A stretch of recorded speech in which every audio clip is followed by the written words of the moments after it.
হরে কৃষ্ণ। রাধে রাধে বন্ধুরা, সকল দর্শকময় বন্ধুদেরকে আমার কৃষ্ণময় শুভেচ্ছা ভালোবাসা দিয়ে আজকের ভিডিওটি শুরু করলাম। রাধাকৃষ্ণ চ্যানেলে আপনাদের সবাইকে স্বাগত। তো বন্ধুরা, আজকের ভিডিওতে আমরা জানতে পারবো যে আমরা যারা গোপাল সেবা করি তারা কি সকলেই নিরামিষ খায়, নাকি আমিষ খেয়েও গোপাল সেবা করা যায়। অনেকের মনে প্রশ্ন থাকে, বাড়িতে গোপালকে নিয়ে আসব, কিন্তু বাড়িতে তো কেউ নিরামিষ খায় না, সবাই তো আমিষেই খায়, তাহলে কি আমি গোপাল সেবা করতে পারবো না? তো বন্ধুরা, আজকে তোমাদের মনের সব প্রশ্নের উত্তর এই ভিডিওতে জানতে পারবেন। তো বেশি দেরি না করে আজকের ভিডিওটি শুরু করলাম।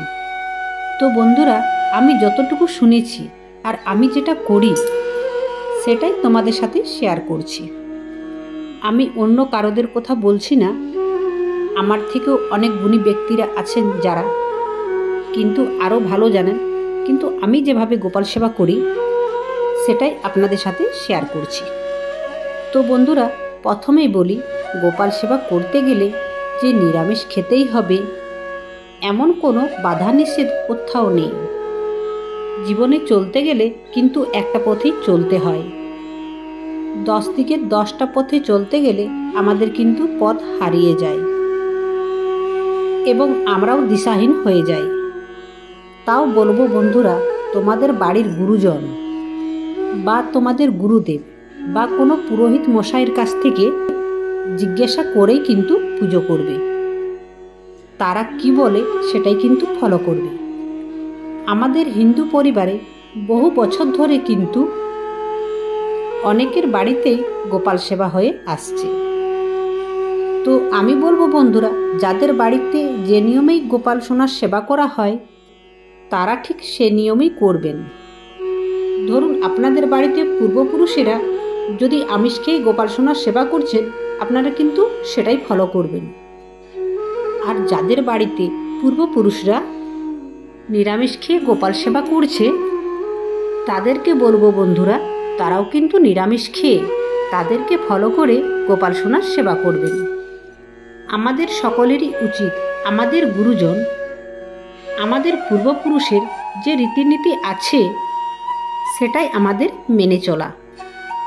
ধরুন, কারো পূর্বপুরুষেরা বছরকে বছর ধরে আমিষ খেয়ে গোপাল সেবা করছেন, এখন আপনারও ইচ্ছে হয়েছে আপনি আপনার বাড়ির গোপাল সোনার সেবা করবেন, কিন্তু আপনি আমিষ খান এবং কারো কাছে শুনেছেন, হয়তো দেখেছেন যে আমিষ খেয়ে গোপাল সোনার সেবা করা যায় না, তাহলে কি আপনি এখন গোপাল সোনার সেবা করবেন না? অবশ্যই করুন বন্ধুরা। নিজের মনকে কষ্ট দিয়ে গোপাল সেবা করলে এবং ভগবানের প্রতি নিজের মন থেকে ভক্তি না আনলে সেই সেবা ভগবান কখনোই গ্রহণ করবেন না। এর থেকে ভালো আপনি আমিষ খেয়ে গোপালকে মন থেকে সেবা করুন, দেখবেন আপনার পুজো গোপাল সোনা অবশ্যই গ্রহণ করবেন। এটা সঠিক। ভগবানের সেবা করতে গেলে আমাদের নিরামিষ আহার গ্রহণ করতে হয়, কিন্তু যারা ছোট থেকে আমিষ আহার গ্রহণ করে বড় হয়েছেন তাদের পক্ষে হঠাৎ করে কেউ বললে তিনি নিরামিষভোজী হতে পারেন না। তাই বন্ধুরা, আমি যেভাবে গোপাল সোনার সেবা করি সেটাই আপনাদেরকে বলছি। আমরা কিন্তু আমিষ আহার গ্রহণ করি না। আর যদি কেউ আমিষ আহার গ্রহণ করে থাকি তাহলে কিভাবে গোপাল সোনার সেবা করব? তো বন্ধুরা, আমি বলবো সকালবেলাতে স্নান করে আমরা অবশ্যই শুদ্ধ বস্ত্রে গোপাল সোনাকে সেবা করব। যারা আমরা গোপাল সোনাকে 4 বার সেবা দিই বা ভোগ নিবেদন করি, তারা অবশ্যই যখন গোপাল সোনাকে সেবা দিবেন বা ভোগ নিবেদন করবেন তখন অবশ্যই যে বস্ত্রটা পরে আছেন সেই বস্ত্রটা চেঞ্জ করে অন্য শুদ্ধ বস্ত্র পরে তারপর গোপাল সোনাকে সেবা দেবেন। যে কাপড় পরে আপনারা আমিষ আহার গ্রহণ করেছিলেন সেই কাপড় পরে কিন্তু কখনো গোপাল সোনাকে ভোগ নিবেদন করবেন না। চেষ্টা করবেন যতই অসুবিধে হোক না কেন আপনার, ঠান্ডার দিন হোক না কেন কাপড় চেঞ্জ করে তারপর গোপাল সোনাকে ভোগ নিবেদন করুন। আরেকটা কথা, যখনই ভোগ নিবেদন করবেন তার আগে ভালো করে হাত পা মুখ ধুয়ে মুখে জল নিয়ে পরিষ্কার হয়ে ঠাকুর ঘরে গিয়ে আপনার গায়ে গঙ্গা জল ছিটিয়ে তারপরেই গোপাল সোনার সেবা করবেন। মনে করি এটাতে আপনাদের কোনো অসুবিধে হবে না। তো বন্ধুরা, আপনারা আমিষ আহার গ্রহণ করেন তো করতে পারেন, কিন্তু অবশ্যই খেয়াল রাখবেন গোপাল সোনাকে কোনো রকমে আমিষ ভোগ নিবেদন করবেন না। এবং যে বাসনে আপনারা আমিষ রান্না করেন সেই বাসনে কিন্তু গোপাল সোনার ভোগ কোনোদিনই রান্না করবেন না।